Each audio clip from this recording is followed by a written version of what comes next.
आपकी कथा सुधारस पान करता रहूं। विधत सुकर्णायुत में समय वरह। 10,000 कान मांगने में तात्पर्य है कि मैं आपकी कथा निरंतर सुनूं और कभी न अघाऊं। जिनके श्रवण समुद्र समाना, कथा तुम्हारी सुभग सरनाना। हजारों सरिताएं सिमट सिमट करके जल सागर में समाविष्ट कर रही हैं। सागर कभी तृप्त नहीं हो रहा कि बस अब नहीं ले सकता पानी, सारा पानी सागर में समाया जा रहा है। ऐसी दिन रात हरि के चरित्र सुन करके भी जिनके कान कभी तृप्त नहीं होते, ऐसे रसिक श्रोताओं के हृदय में हरि सदा निवास करते हैं। श्री सुखदेव जी कहते हैं, राजन, एक बार सनकादिक आए, जिनसे पृथु महाराज ने खूब दिव्य सत्संग किया, प्रजा को धर्म का उपदेश दिया। जो राजा प्रजा से कर तो अनाप शनाप वसूल करता है, खूब जबरदस्त इनकम टैक्स तो ले, और धर्म की शिक्षा, धर्म का उपदेश राजा प्रदान नहीं करता, तो वो ऐसा राजा प्रजा का कर के रूप में पाप भक्षण करता है। सारी प्रजा का किया हुआ पाप कर्म वो राजा को भोगना पड़ता है। राजा कर ले रहा है, पैसा ले रहा है, तो पैसे के बदले में प्रजा को धर्म की शिक्षा दे, उसके कल्याण का मार्ग प्रशस्त करे। राम जी राजा बने तो सबसे पहले प्रवचन किया प्रजा को, बड़े भाग्यमान उस तन पावा। ये राम जी की गीता है। पहले तो राम जी ने अपना संपूर्ण चरित्र आचरण के द्वारा उपदेश दिया, और फिर जब राजा बने तो प्रजा को बुला करके कल्याण की शिक्षा दी। राजा का कर्तव्य है वो सिर्फ अपना कल्याण न करे, अपनी प्रजा का कल्याण करे। मनु महाराज को सीताराम जी का दर्शन हुआ, इतनी प्यारी झांकी के दीवाने हो गए देखते हुए, नयन सफल हो गए। और जब कहा गया कि मांगो वरदान, पहले तो अदृश्य वाणी हुई थी, बरम ब्रूयाद, वरदान मांगो मनु शत्रुपा। तो मनु महाराज बोले, मैं यही वरदान चाहता हूं कि एक बार आप मेरी आंखों के विषय बन जाओ, मेरे सामने आ जाओ। वरदान मांग लिया तो सीताराम जी सामने आ गए, और जो प्यारी झांकी देखी तो पागल हो गए प्रेम में। भगवान बोले, अब और वरदान मांगो। महाराज आपने मांगने को कहा, मांग लिया, और मांगू? भगवान बोले, महादानी अनुमान, मैं दानी नहीं हूं, दानी एक बार देता है, मैं महादानी हूं, और मांगो। अब मन इच्छा हो रही है कि इन्हीं को मांग लूं, बड़े प्यारे लग रहे हैं, पर हिम्मत नहीं पड़ रही, कैसे मांग लूं। भगवान तो अंतर्यामी है, मन की बात जान गए, कह भी दिया, सकुच बिहाय मांग नृप मोही। अरे इतना संकोच क्यों कर रहा है, मन में है तो मांग लेना। क्या मांगू? वो मांग नृप मोही, अरे मेरे को ही मांग लेना। भगवान ने कहा, फिर भी हिम्मत नहीं जुटा पाए, मांगा भी तो, चाहूं तुम्हें समान सुत, तुम्हें कोई ही चाहता हूं, ऐसा नहीं बोल पाए, तुम ही समान, अपने जैसा कोई हमको बेटा दे दे। भगवान को हंसी आ गई, अब हमरे जैसे तो हम ही हैं, आप सर से कहें को जाऊं जाई, हमें अपने जैसा कहां ढूंढता फिरूं अब दूसरा, हम जैसे तो हम ही हैं, इसलिए हम ही आएंगे, हम ही बेटा बनेंगे। पर तुमने मांगा तो हम जैसा है, तो हम जैसा कहां से लाएं? तो भगवान बोले, हम भी, भगवान स्वयं भी बेटा बने और अपने जैसा भरत को भी बना करके साथ में लाए। तुम्हें समान मांगा था, तो भरत जी भाई के रूप में राम जी अपने भाई के रूप में भरत को लाए, जो बिल्कुल राम जी जैसे ही हैं, सामले सलोने स्वभाव आदि में दोनों एक से। प्रश्न उठता है कि पुत्र रूप में मांगा क्यों? उससे मनु महाराज को क्या फायदा हुआ?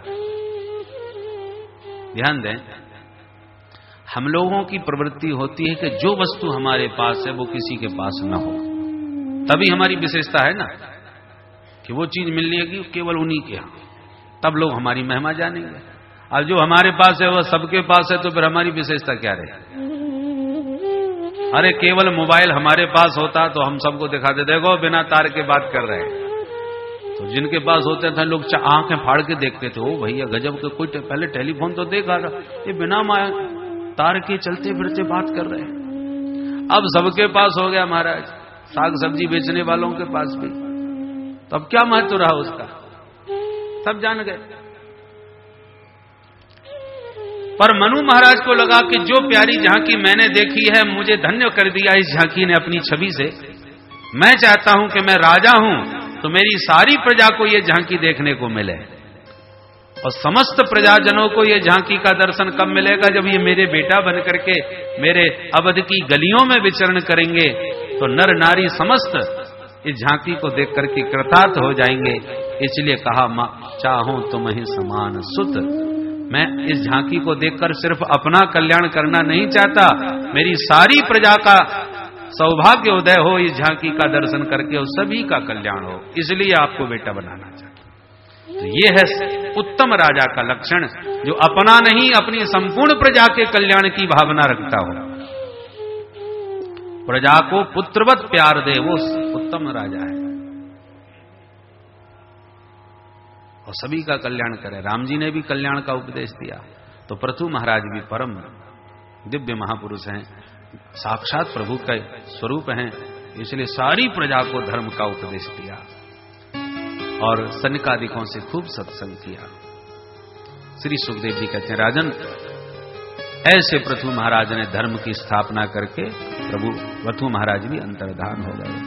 बोल पृथु भगवान की जय। पृथ्वी के आदि सम्राट महाराज पृथु हैं। पृथु के नाम से ही वसुंधरा का नाम पृथ्वी पड़ा, पृथु की पुत्री रूप में। पृथु महाराज के वंश में राजा प्राचीन बरही हुए। प्राचीन बरही बहुत बड़े कर्मकांडी थे, परंतु यज्ञों में पशुओं की बलि बहुत चढ़ाते थे, हिंसात्मक यज्ञ करने लगे। तो एक दिन नारद जी ने आकर के डांटा, जितने पशुओं को मार चुके थे उन सबको आकाश में दिखा दिया, जो राजा की तरफ घूर घूर के देख रहे थे। राजा ने जब पूछा, ये क्यों देख रहे हैं मेरी तरफ? बोले, इसलिए देख रहे हैं कि कब तुम मरो, कब तुमसे बदला लें। राजा तो घबरा गए। नारद जी से कहा, महाराज ये तो बड़ी भूल हो गई हमसे, तो कैसे बचें? तब नारद जी ने पुरंजनोपाख्यान के द्वारा बड़ा दिव्य आत्मस्वरूप का बोध प्राचीन बरही को कराया। नारद का मतलब क्या है? नरस्य अज्ञानम नारम ताम द्यति खंडयति इति नारदः। नर का जो अज्ञान है उसका नाम है नार। उस नार रूप अज्ञान का जो खंड खंड कर दे, अज्ञान को जो नष्ट कर दे, उसका नाम है नारद। सारा अज्ञान मिटा देते हैं पल भर में, ऐसे संत हैं नारद जी।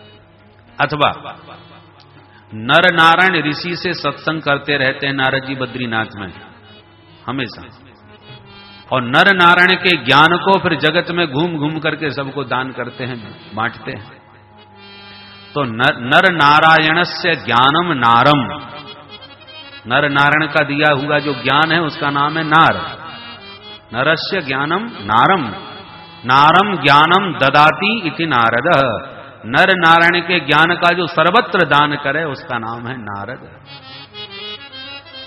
अथवा अरम अल्पम न अरम अनल्पम तद ददाति इति नारदः। संस्कृत में रा और ला अभेद माने गए। रील री वर्ण योर में था सावर्ण्यम वाच्यम, तो रा और ला एक ही है। नारद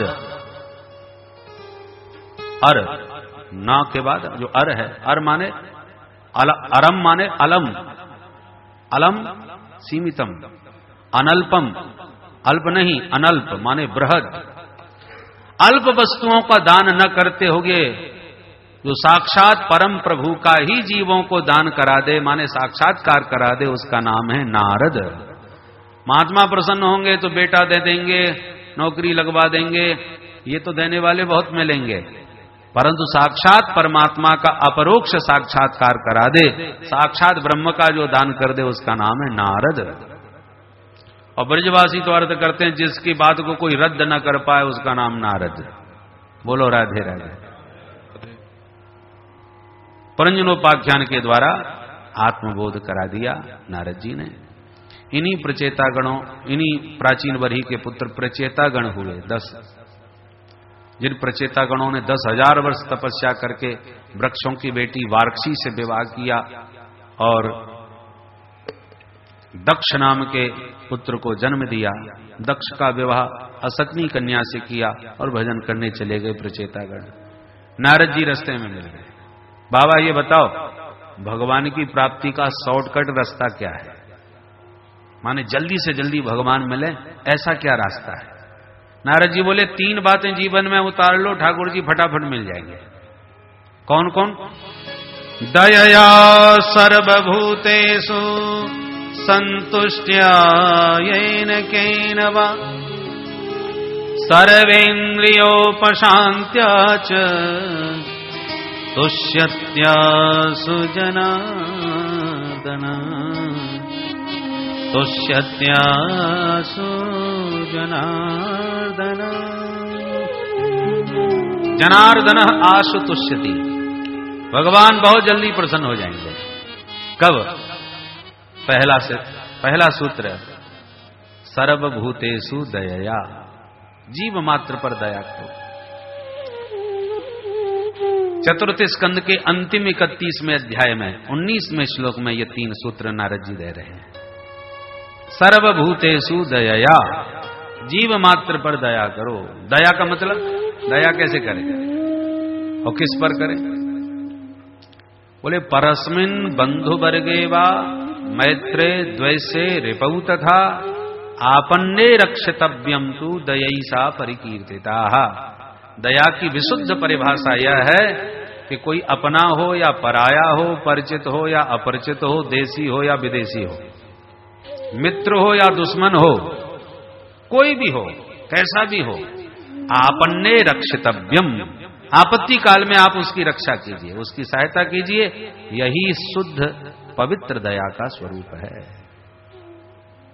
अपना कोई निकल पड़ा संकट में, तब आपने सहायता करी, ये दया मोह ग्रसित है, शुद्ध दया नहीं। शुद्ध दया वह है कि अपना हो, पराया हो, परिचित अपरिचित, मित्र दुश्मन, कोई भी हो,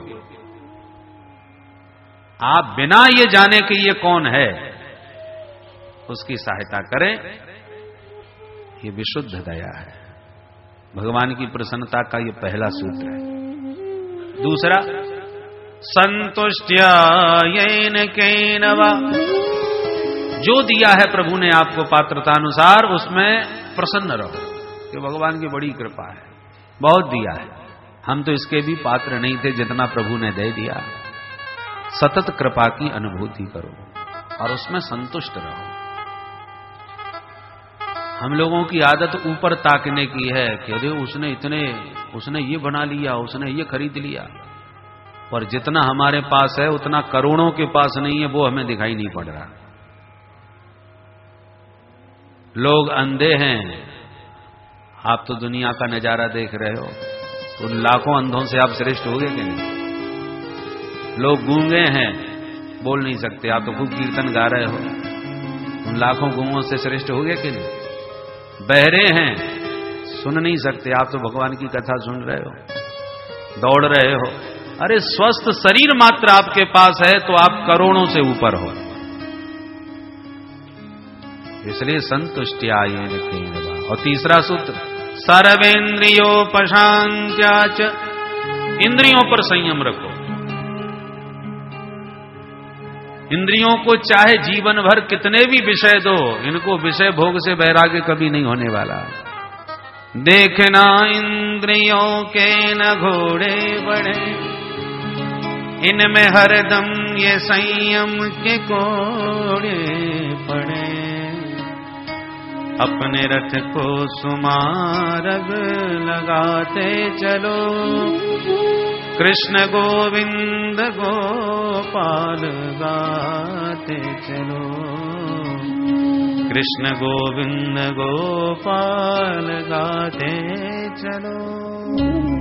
सर्वेन्द्रियोपशान्त्या, इंद्रियों पर संयम रखो।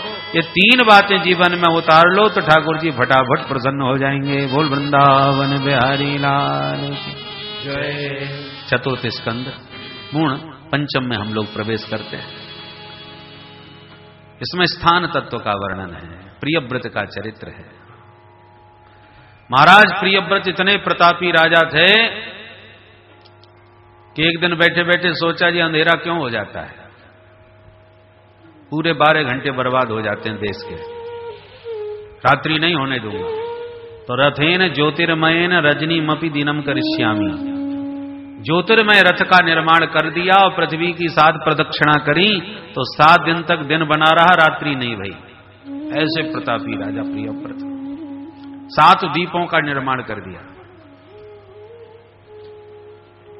सबसे पहला द्वीप है जम्मू द्वीप, जहां के हम लोग वासी हैं। जम्मू द्वीप के राजा बने प्रियव्रत के ज्येष्ठ पुत्र आग्नेन्द्र। आग्नेन्द्र के 9 बेटे हो गए तो फिर उन्होंने जम्मू द्वीप के 9 खंड कर दिए। पहला खंड अजनाब खंड, जिसके राजा बने नाभि। नाभि महाराज के संतान नहीं हुई तो यज्ञ करवाया, यज्ञ सफल हुआ तो भगवान ऋषभदेव के रूप में इनके पुत्र बन के पधारे। बोले ऋषभ भगवान की जय। ऋषभ भगवान जिनके प्रभाव से इंद्र को भी जलन होने लगी, पानी बरसाना बंद कर दिया इंद्र ने, तो ऋषभ भगवान ने योग बल से पानी बरसा लिया। इंद्र लज्जित हो गए और अपनी बेटी जयंती का विवाह कर दिया। जयंती से विवाह करके ऋषभ देव जी ने 100 पुत्रों को जन्म दिया, जिसमें सबसे बड़े ज्येष्ठ पुत्र का नाम भरत था, जिसके नाम से देश का नाम हो गया भारतवर्ष। आशीत देनेदम वर्षम भारतम इति व्यपदिशंति। ये अजनाब खंड भरत के नाम से, भारत नाम से विख्यात हुआ। ऋषभ भगवान ने अपने बच्चों को बड़ा दिव्य मानव धर्म का उपदेश दिया और जाते जाते कहा, बच्चों 2 आनंद हैं, एक का नाम ब्रह्मानंद, दूसरे का नाम विषयानंद। ये सारे आनंद इन्हीं दोनों में समाये हैं, किंतु विषयानंद आपको हर जन्म में मिलेगा। कुत्ते बिल्ली कुकर सुक जो भी बन जाओ, हर शरीर से आपको विषय का आनंद प्राप्त हो जाएगा, पर ब्रह्मानंद सिर्फ मनुष्य शरीर से ही संभव है। इसलिए मानव बनना तब सार्थक है जब ब्रह्मानंदानुभूति हो जाए। और मनुष्य शरीर पा करके भी विषय का आनंद